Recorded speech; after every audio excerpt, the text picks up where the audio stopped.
ना जाने कैसा एहसास है, बुझती नहीं है क्या प्यास है।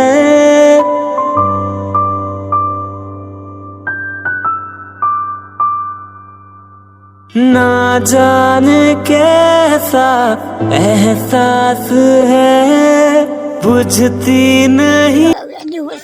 Happy anniversary. শুভ বিবাহবার্ষিক। শুভ বিবাহবার্ষিক। Happy anniversary. Happy anniversary. Happy anniversary. Happy anniversary. সবাই আমাকে একটু আশীর্বাদ করো। আজকে প্রথমে তোমাদের কাছ থেকে আমি আশীর্বাদ চেয়ে নেব, কারণ আজকে হচ্ছে আমাদের শুভ বিবাহবার্ষিক। তোমরা প্রথমেই ক্লিপে দেখে নিয়েছো। তো সকালবেলা ঘুম থেকে উঠে এই যে ঠাম্মির কাছে বসে আছি, আর একটা চাদর পরে, ঠান্ডা তো প্রচুর পড়েছে। আর এই যে তোমাদের দাদাভাই আমি একটু মাঠে বসেছিলাম। বন্ধুরা তো দেখো সকাল সকাল রেডি হয়ে গেছি, গলার অবস্থা খুব খারাপ, এতটা ঠান্ডা লেগেছে মানে আমি কথাই বলতে পারছি না। এখন যাচ্ছি একটু হাসারিতে। তো বাবার বাড়িতে এসছি মানে আগের দিন রাত্রেবেলা আর আজকে সকালবেলা। তো আজকে যেহেতু বিবাহবার্ষিক যেতে হবে হাঁস কিনতে, তো এই বৌদিটার বাড়ি ঢুকলাম আর এখানে দেখি দুটো ছাগল ঘাস খাচ্ছে, আর বৌদিটার সঙ্গে আমি একটু কথা বলছিলাম। আর এই গাছটায় পেঁপে হয়েছে তাইও দেখালাম।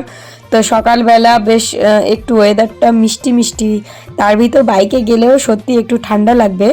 তাও চলো যাই, গিয়ে কোথায় হাঁস পাই না পাই সব কিছুই তোমাদের সঙ্গে শেয়ার করব, কারণ ভীষণ আজকে হাঁস পেতেই হবে।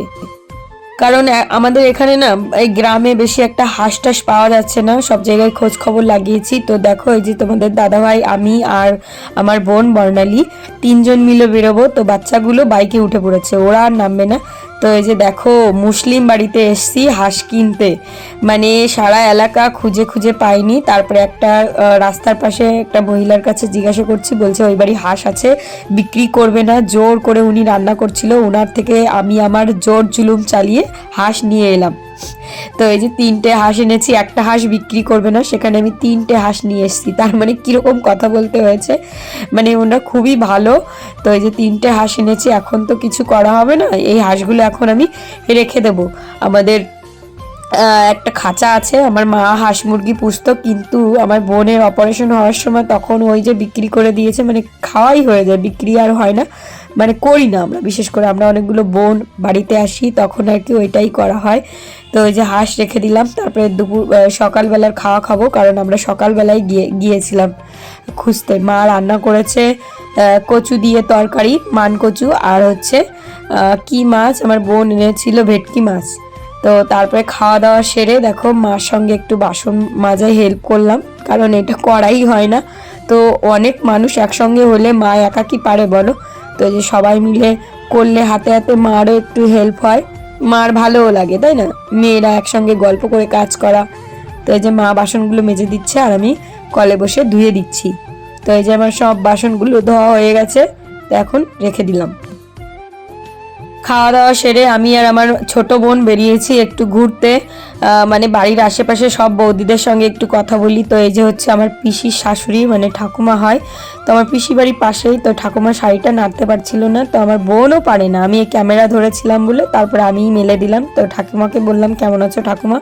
তারপরে তোমার দাদাভাই একটা গিফট এনে আমাকে দিল, দেখো আমি তো জানতামই না, মার মাথাটা চেয়ে দেখছিলাম।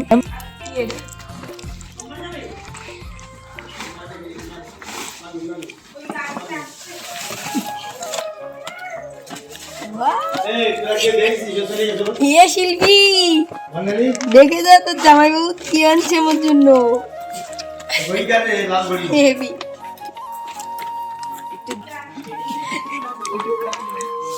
শিল্পী রে বাবা দেখে দাও শাড়িটা কিরম হয়েছে,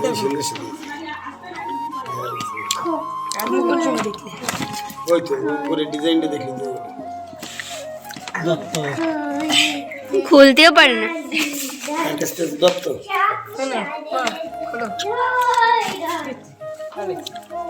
কত লেছে? তো আমি না ভাবতেও পারিনি আমার হাজবেন্ড আমার জন্য এত সুন্দর একটা শাড়ি কিনে এনেছে, আগের দিনই এনেছে, আমাকে দেয়নি রাত্রেবেলা, তো সকালবেলা দিল। কেমন যেন সারপ্রাইজটা দিল, আমি সত্যি অবাক হয়ে গেছি, কারণ এরকমভাবে কোনোদিনও দেয়নি। আর এই যে আমাদের 8তম বিবাহবার্ষিক, মানে 8 বছর পূর্ণ হয়ে 9 বছরে পড়বে, তো আমি সবাইকে দেখাচ্ছিলাম, মানে এত ভালো লেগেছে কি বলবো, ভীষণ আমি খুশি হয়েছি। তারপরে চলো এখন স্নান করব, স্নান করা হয়ে গেছে আমার। তো আমার মাসি এসছে, আমার বোন এসছে, মানে আমাদের পুচকে মামা, এই যে ওকে না আমি সেইভাবে দেখিনি, সেই 1-2 মাসের সময় দেখেছিলাম, তারপরে এই যে গিয়ে দেখা কত বড় হয়ে গেছে, 1 বছর 4 মাস বয়স, এত মিষ্টি, নামটাও ওর মিষ্টি আর দেখতেও মিষ্টি, আর খুব সুন্দর বলে না না না না এরকম, আমার এত ভালো লেগেছে। তো ওর না 3টে ভ্যাকসিন দিয়েছে, ওর শরীরটা ভালো না, সে ইঞ্জেকশন দিয়েছে, তো হাতে পায়ে ব্যথা, তো আমরা সবাই মিলে রোদ্রে বসে খাচ্ছিল, মানে আমি আর কি খাইনি, আমি কেবল স্নান করে এলাম, তো এখন তেল মাখবো রোদ্রে বসে, আর সবাই মিলে এসে ভীষণ মজা লাগে। তো অভিজিৎ এখনো আসেনি, ও আসবে। Happy anniversary. হ্যাপি, আসো, তোমার এত দেরি হলো কেন?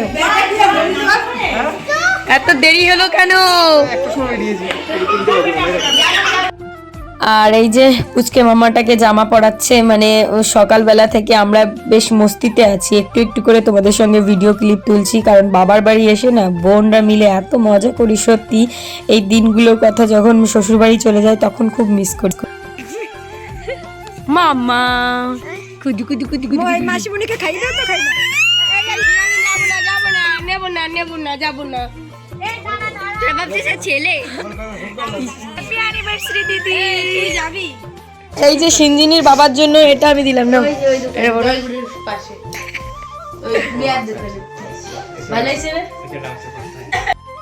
তো এই যে বিবাহবার্ষিকে আমার বোন এই দেখো এই কোটটা দিয়েছে আমার বরকে, আর একটা প্যান্টও দিয়েছে, আমি ওকে দিয়েছি ওই যে কোটটা দেখালাম। তো ওর তো খুব ভালো লেগেছে মনের থেকে, কেন জানি না, এমনি নতুন নতুন জামা কাপড় পেলে সবারই ভালো লাগে। তো মানে বিবাহবার্ষিক কেমন কি বলো তো, আমরা বোনরা আছি, বাবা একটু মাংস কিনে এনেছে, মানে সেইভাবে করার মতো না, তো আমাদের খুশি করার জন্য ওরা আর কি এই প্ল্যানিংটা করেছে। তো আমি আবার ভাবলাম যে যখন বিবাহবার্ষিকটা হচ্ছে তাহলে যে শাড়িটা আছে সেটা পরে রেডিও হব।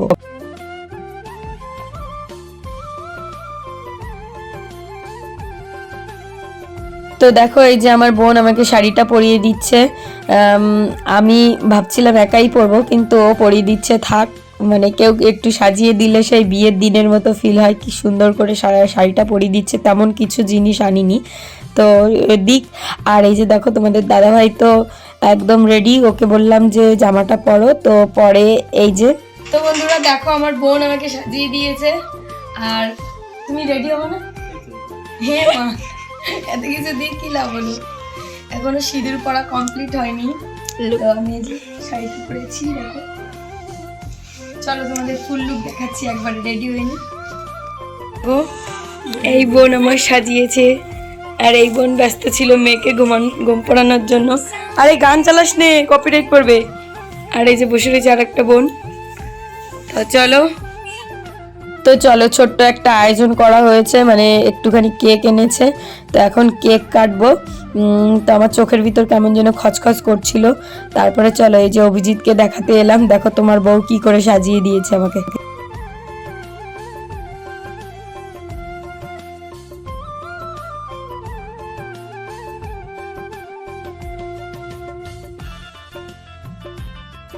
তো এখানে যা যা জিনিস পরেছি, মানে ব্লাউজটা আমি বাড়ি থেকে এনেছিলাম, ভেবেছিলাম যে মায়াপুর যাব, যদি একটু রেডি হয়ে যেতে হয়, একটা শাড়িও এনেছিলাম, কিন্তু পরে আর হলো না যাওয়া।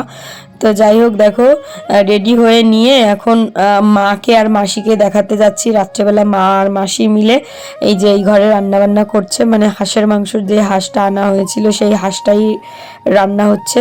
তো মাসিকে বললাম দেখো তো মাসি কেমন লাগছে, মাসি বলছে ভালো লাগছে, আর মাকেও দেখালাম। তারপর মা মাসি বাবা সবাইকে নমস্কার করলাম, সেটা তোমাদের সঙ্গে শেয়ার করা হয়নি। আমি যে রেডি হয়ে বসে আছি, কেক কাটিং করব, মানে সকাল থেকে আমার কোনো প্ল্যানিংই ছিল না, হঠাৎ করে পুরোপুরি সারপ্রাইজ হয়ে গেলাম, ভালোই লাগছে, খারাপ লাগছে না। তো বোন মানে যাই হোক বাবার বাড়ি এসে এই যে সারপ্রাইজগুলো পেলাম, ভালোই লাগছে। তো চলো দেখতে থাকো, কেক কাটিং করব, মা রান্নাবান্না করছে হাঁসের মাংস, কারণ হাঁস 3টে এনেছি, তোমরা দেখেছো সকালবেলা। ना जाने कैसा एहसास है, बुझती नहीं है क्या प्यास है।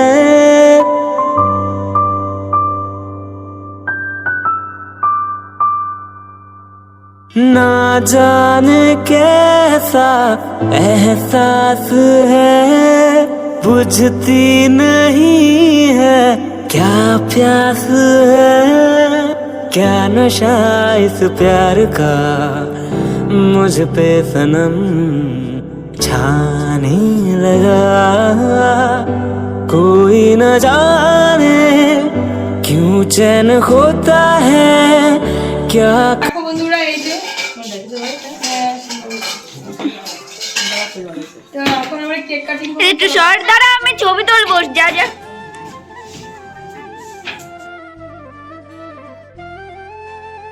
করবো। তোরা হাততালি দে। ওকে এ বটলি অভিজিৎ আসো, কেক কাটিং করে যাতে সাইডে খুলে দিই। তো চলো ক্যান্ডেল ছাড়াই আমরা কেকটা কাটিং করে নিই, কারণ বাচ্চাদের এত পরিমাণে এক্সাইটেড কেক কখন খাবে।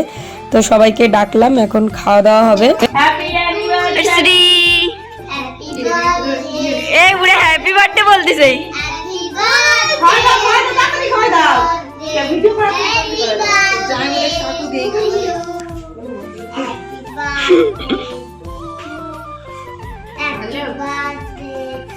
No, best. হ্যাপি বার্থডে বলে আমাদের তাড়াতাড়ি দাও না। ভালো কে? আমাদের বেশি করে দিবা। তো ভিডিওটা কেমন লাগলো অবশ্যই কমেন্ট করে জানিও, আর দেখা হচ্ছে আর নেক্সট ব্লগে। সবাই ভালো থেকো, সুস্থ থেকো। আর আমার বোন দেখো কিভাবে কেকের পাশের ইয়েটা খাচ্ছে। তো সবাইকে টাটা, বাই বাই। দেখা হচ্ছে আর একটি সুন্দর ব্লগ নিয়ে। আর তোমরা কিন্তু আশীর্বাদ করো, আর আমরা দুজন যেন এইভাবে সারা জীবন একসঙ্গে ঝগড়াঝাটি করে থাকতে পারি। মানে সব ফ্যামিলিতেই তো একটু স্বামী স্ত্রীর ভিতর হয়, তাই বললাম। তো চলো টাটা, বাই বাই।